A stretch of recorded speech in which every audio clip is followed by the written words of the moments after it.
जानते हैं स्त्री को अयोग्य और स्त्रियों के चरित्र की अपेक्षा हमेशा पुरुषों को अधिक महत्व क्यों दिया गया है। साध्वी की अपेक्षा भी साधु को अधिक महत्व क्यों मिलता है। क्यों हमेशा तीर्थंकर भी पुरुष ही होते हैं, स्त्रियां नहीं होती। 14 पूर्वधारी भी पुरुष ही होते हैं, स्त्रियां नहीं होती। यहाँ तक कि आचार्य उपाध्याय भी हमेशा पुरुष ही होते हैं, स्त्रियां नहीं होती। तो इसके पीछे का कारण क्या है। क्यों स्त्रियों को वो महत्व नहीं मिलता जो एक पुरुष को मिलता है।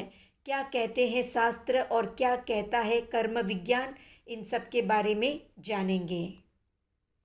तो प्राय ये देखा जाता है कि साध्वी और श्राविका में आचार रूप धर्म तो बहुत होता है, लेकिन फिर भी स्त्रियों में कुछ स्वाभाविक दोष होते हैं। जैसे पहला है वंचकत्व, यानी किसी को ठगने की वृत्ति। दूसरा निसंसत्व, यानी क्रूरता। तीसरा चंचलत्व, यानी स्त्रियां प्राय पुरुष से 8 गुना काम विकार वाली होती है, या काम विकार स्त्रियों में पुरुष की अपेक्षा ज़्यादा रहता है। चौथा कारण कुशीलता, यानी ब्रह्मचर्य की शुद्धि का अभाव होता है स्त्रियों में। पांचवा कारण है ईर्ष्या, यानी किसी की तरक्की को देखकर मन से जलना। छठा है झूठ बोलना। सातवां है गरज के समय मीठा बोलना और मतलब पूरा होने के बाद किसी को मार डालने के लिए भी योजना बना देती है या मारने में किसी की सहायता भी कर देती है। आठवां है दिल में कुछ रखना और मुंह से कुछ और ही बोलना, यानी कथनी और करनी में समानता नहीं रखना। नौवां कारण है जब स्त्रियों को गुस्सा आता है तब वे राक्षसी का स्वरूप भी ले लेती है। 10वां है जब वे राग करती है तब सर्वस्व समर्पण करने का दिखावा करती है।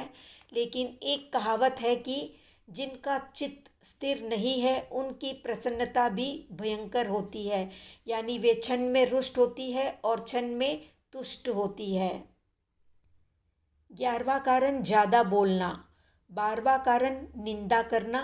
13वां कारण है मौज शौक। 14वां कारण है अनर्थ दंड भोग विलास के साधनों का उपयोग करना। 15वां है स्वार्थमयता। वहीं पर पुरुष में आचार रूप धर्म कभी कभी कम देखा जाता है, लेकिन परिणाम रूप धर्म पुरुष में होता है। शास्त्र में कहा गया है कि परिणाम के हिसाब से जीव को कर्म लगते हैं। पुरुष में स्वाभाविक गुण होता है कि वो उदार चित्त वाला होता है, प्रमोद भावना उसमें रहती है, प्राय भोग की भावना कम रहती है। वो हमेशा कम बोलते हैं, किसी की निंदा नहीं करते, स्वभाव से सरलता होती है या स्वभाव में सरलता होती है, नम्र होते हैं, सादगी प्रिय होते हैं, निस्वार्थ होते हैं और गंभीर होते हैं।